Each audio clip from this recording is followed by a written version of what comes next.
Okay, I'm going to hand over to Calvin now. Yes. Do you want Carly to be your side? Okay. Right. Now, before I rock the mic, I'd like to make a few points.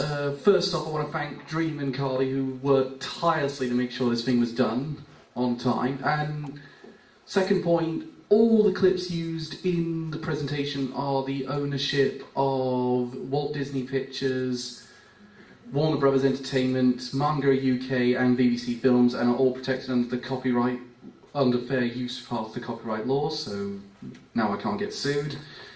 And also, it's all opinion based, so feel free to have a different opinion to my own. Right. Now, what's the main point about autism in film and television? Well, the writers, they often fall into the trap of the stereotypical neurotic, antisocial person who's also intellectually gifted. Your Rain Man, your Sherlock, your Sheldon Cooper from Big Bang Theory. It isn't inherently bad, provided it's backed by a good writer or director. However, I believe it's now a call that writers need to think outside the box. We've seen way too much of this. We need to move on. I mean, good example. I mean, I know there's a few autistic people who do have a problem with Sheldon Cooper as a character, as this next clip will probably prove. Why hast thou forsaken me, O deity whose existence I doubt? Here, read into this bag. What's going on? They stole everything, Leonard. Everything. Are you the roommate? Yeah, Leonard Hofstetter. What happened? Your friend here called 911 to report a robbery. Oh my God, what did they get? What didn't they get? I got my enchanted weapons, my vicious gladiator armor, my wand of untainted power, and all my gold. You called the police because someone hacked your World of Warcraft account? What choice did I have? The mighty Sheldor, level 85 blood elf, hero of the Eastern Kingdoms, has been picked clean like a carcass in the desert sun. Plus the FBI hung up on me. Into the bag. They took my battle ostrich. Oh no, not Glenn. Yes, Glenn, only bird I ever loved. Good luck, fellas. Thank you, officer. Wait a minute. You're not going to do anything? Mr. Cooper, there's nothing... Dr. Cooper. Seriously? Not the kind with access to drugs. Fine. Dr. Cooper, I'm sorry for your loss, but the Pasadena Police Department doesn't have jurisdiction in Pandora. That's from Avatar. World of Warcraft takes place in Azeroth. Goodness gracious, how are you allowed to carry a gun? Can you at least refer me to a rogue ex-cop? What? You know, one who was drummed off the force because he refused to play by the rules, and now he hires himself out to impose his own brand of rough justice? No. Thank you, officer. Me and technology are getting along again. Well, now, there's nothing inherently wrong, as I said before, but I could definitely see how people would view... Oh, God, I'm on the wrong one. No. Where have they gone? Spoke too soon.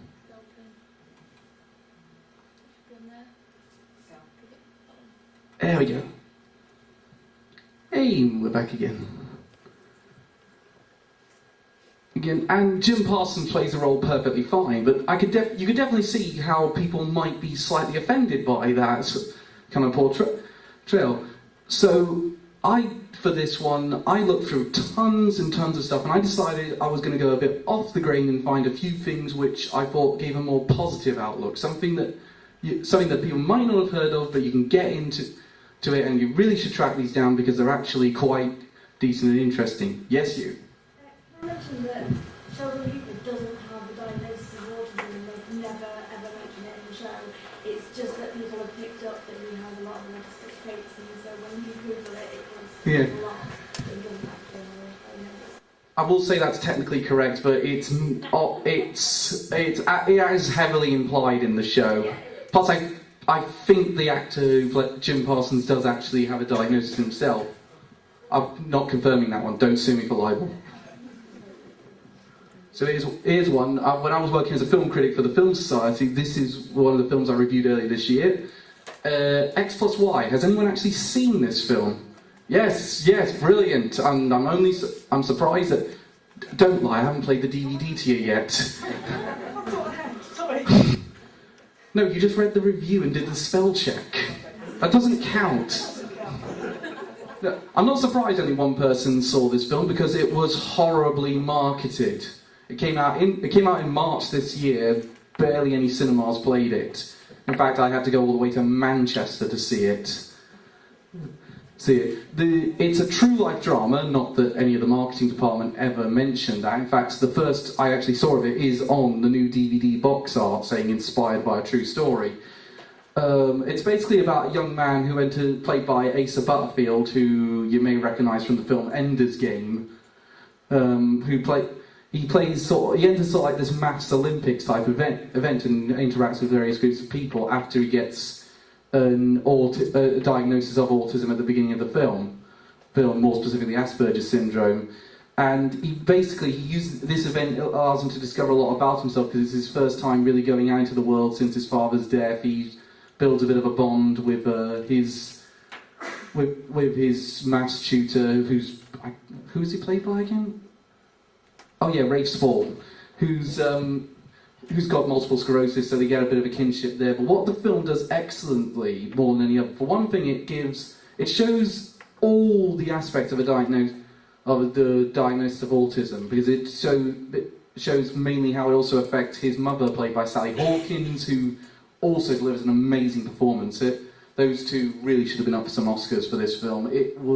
But also, it shows the character's sensory sensitivity difficulties brilliantly with excellent cinematography, which I wanted to get a clip of, but there's so few clips of this film online, and this is particularly evident there's a scene early on where he's doing an exam and you can hear his internal dialogue as a narration, but then it suddenly stops when you hear a loud noise of someone opening a can of Coke next to him. So I didn't manage to find a clip in the end that I thought demonstrated how good this film was, but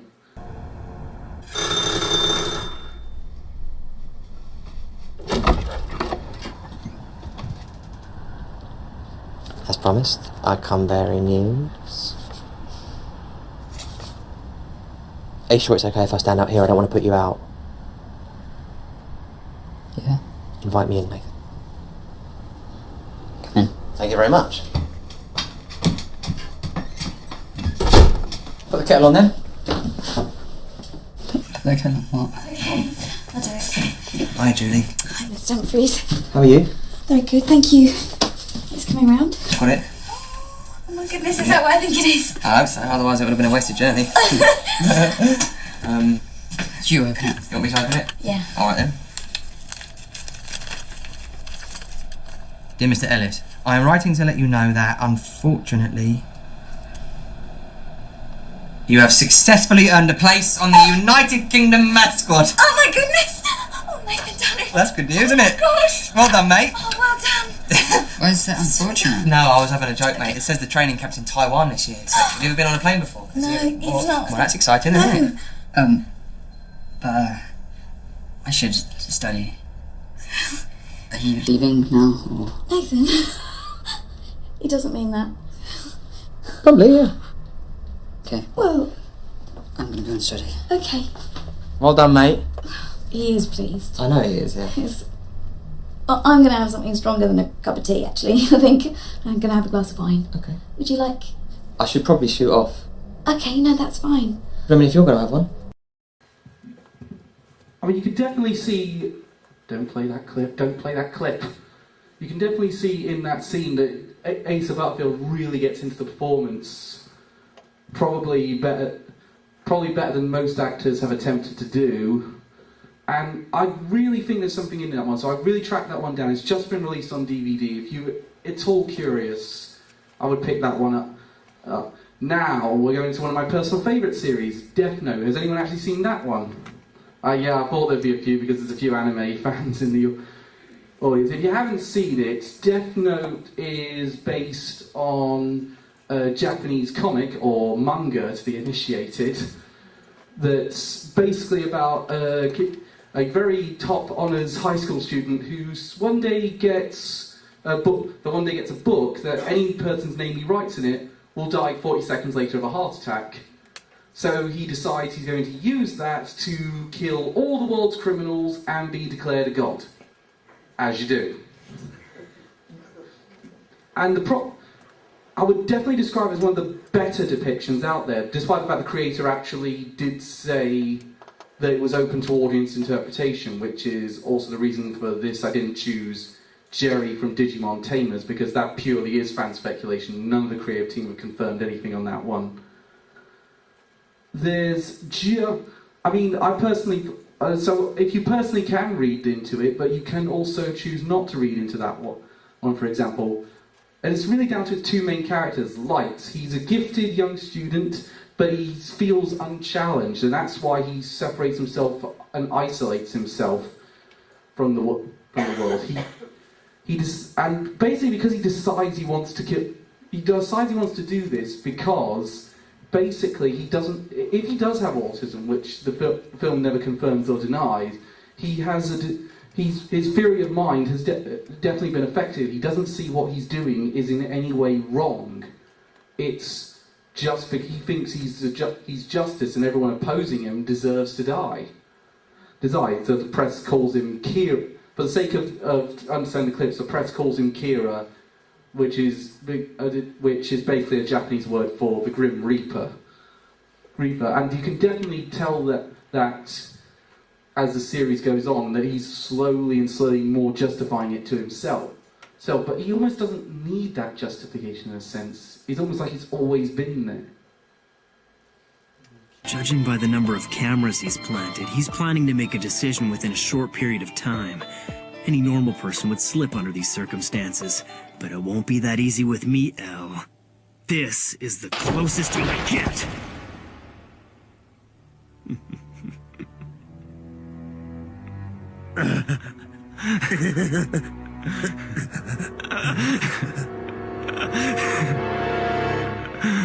I've set things up so that criminals will continue to die over the next 3 weeks. But Elle is aware by now that Kira can control the times of death of his victims. Therefore, to avoid suspicion, Elle needs to see that criminals whose names are being broadcast continue to die while I have no access to that information. Oh, the symptoms are starting! I'm gonna show you, Elle.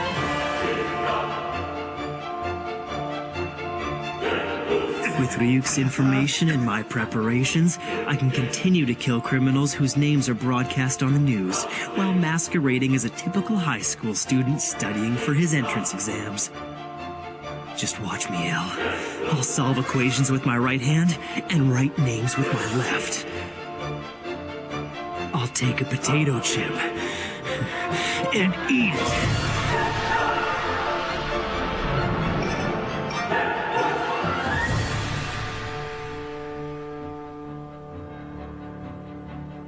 After dinner, your son just goes back to studying without turning on the TV or his computer?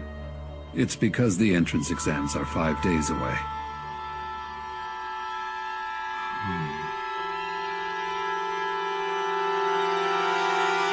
Should I probably explain the other thing is a god of death that's guiding him on the paths per se.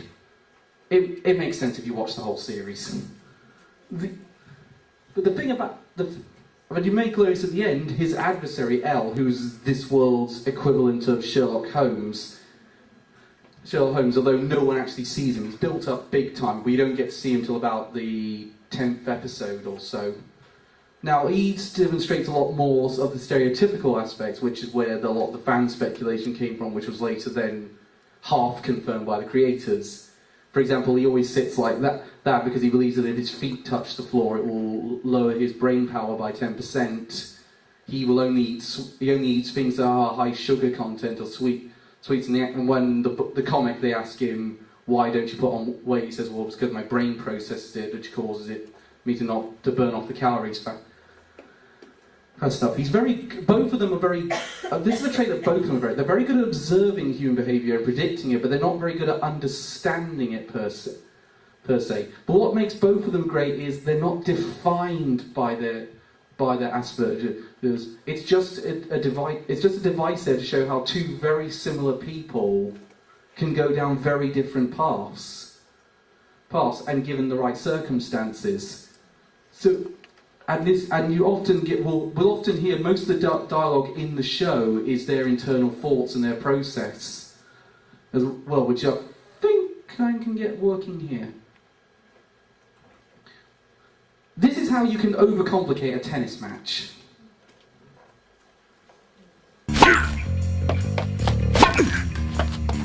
Are these two really amateurs? Who are they anyway? I think their names are Light Yagami and Hideki Ryuga. These are the same two guys who scored perfect on the exam. Relax, Light. While it's true that Kira hates losing, it's also true that most people would rather win than lose. It's human nature. Is he going to think that I'm Kira if I go for the win? I suppose I could just lose on purpose, but if I do, it could work against me. Since he'd expect Kira to want to win, he might also expect me to throw the match to avoid suspicion. I don't see any way that he can profile me based on a tennis match. So, I have to assume he has some other goal in mind. Either way, I'm not going to let him win.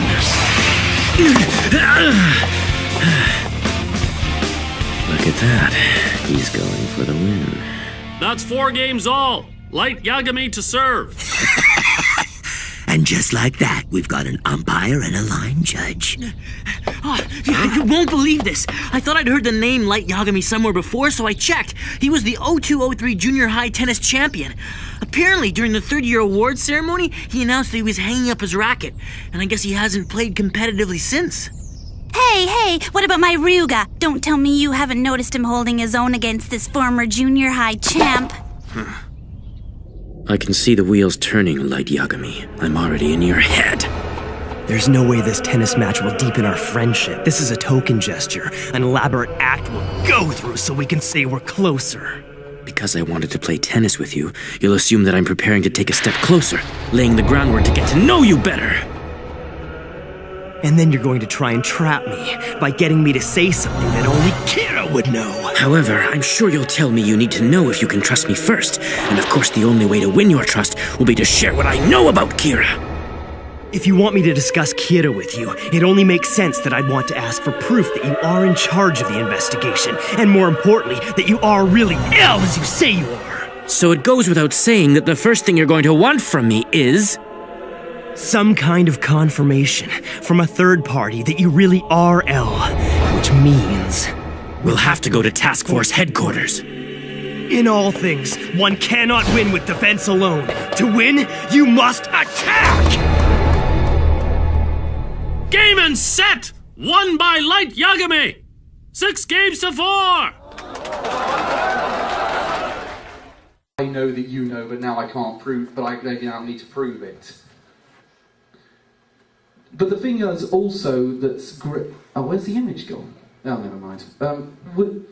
What's great about the series, though, is that it's, as I mentioned, it's all kind of into your interpretation. It's a great thriller based around intelligence and the supernatural. If you don't really want to stick with a box set and you rather would like to take it more liberally, I would recommend reading the manga. You're basically getting the same story. Sorry, in fact, the anime is pretty much just a literal adaptation.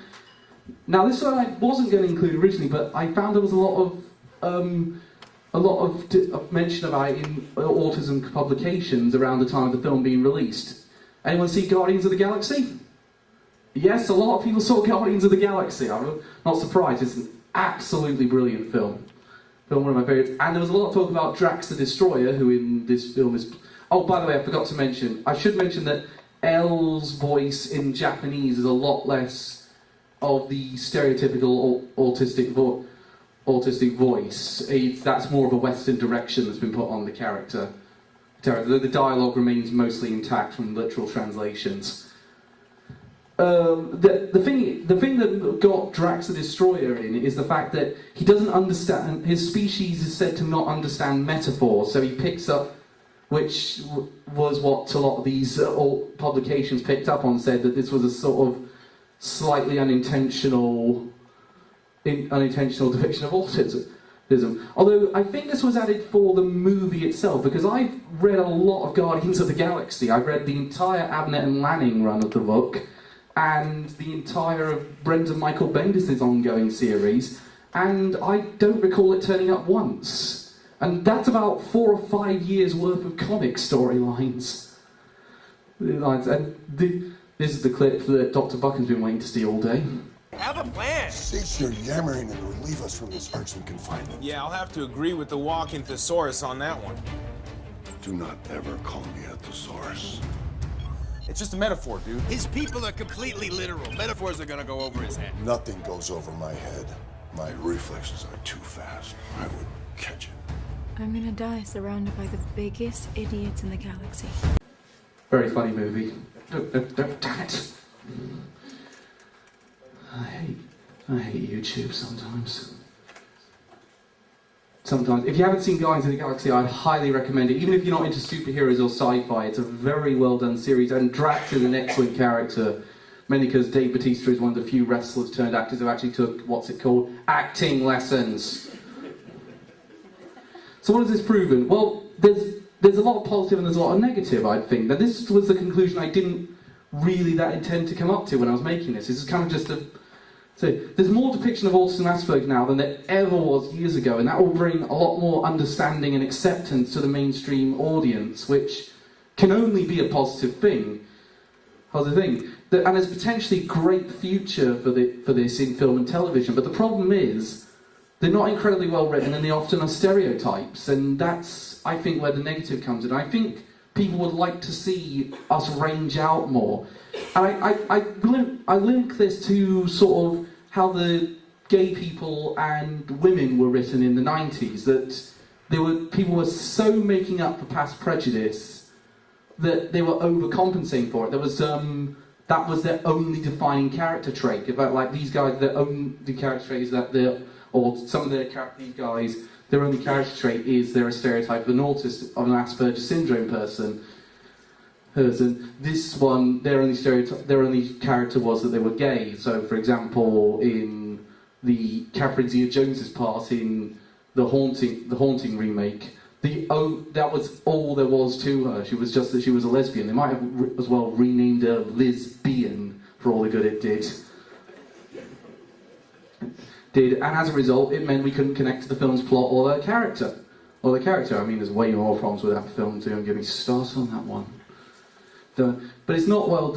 But the thing is, now we've got plenty of great gay and women characters in film and television. So I think in about 10, 15 years' time, it's going to get better, and we can do a part 2 on this. Thank you very much. Any questions or comments? Yes, you. Do you not agree that the character in X and Y is so wrong in the fact that he's portrayed as very highly intelligent, he's diagnosed for a young age, and he gets a lot of help during the movie, plus it turned out that even he's like also, on that point, have you read up about his real life? To answer your first question, yes, I am aware of that one, and no, I haven't read up about his real life, actually. I really should get round to that. Yeah, his father's not dead, and his teacher doesn't have MS. It needed to make his life more depressing, because otherwise it wouldn't be as dramatic. That is good to know. Good to know. I'm going to have to do a follow-up review on that one. Yeah, I don't tend to go into, actually, when I review a film based on a true life story, I don't tend to go in and read the story, because I think the film should convince you to go back and actually read about the person, and also the reason I didn't mention the X-Men in this one was very simple. I forgot to look them up. Any more questions or comments? Yes, James? What made you choose those particular examples over the many others? Well, the main example, I picked Big Bang Theory because that's the most widely one that's both that is critically panned by autism publications, but is also praised by it at the same time, and is one of the more well-known ones. And people all say, well, yeah, it's not really mentioned, but it's heavily implied.